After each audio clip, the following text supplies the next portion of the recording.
இந்தியாவின் தேசிய சின்னங்கள் மற்றும் அவை ஏற்றுக்கொள்ளப்பட்ட ஆண்டுகள். இந்தியாவின் தேசிய மரம் ஆலமரம் 1950.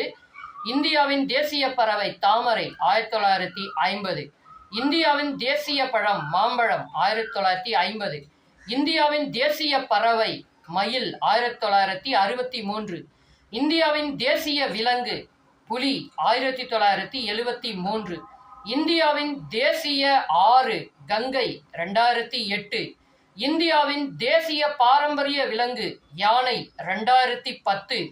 இந்தியாவின் தேசிய நீர்வாழ் உயிரி ஆற்று ஓங்கோல் 2010. இந்தியாவின் தேசிய நுண்ணுயிரி லாக்டிலோபேசிலஸ் 2012.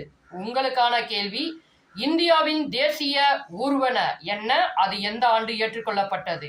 கங்கையோட நீளம் என்ன அப்படிங்கிறதையும் கமெண்ட்ல சொல்லிடுங்க. இந்த வீடியோ உங்களுக்கு பிடிச்சிருந்தா ஷேர் பண்ணுங்க, லைக் பண்ணுங்க, சப்ஸ்கிரைப் பண்ணுங்க, கமெண்ட் பண்ணுங்க. இன்னொரு வீடியோவில் பார்ப்போம். பாய்.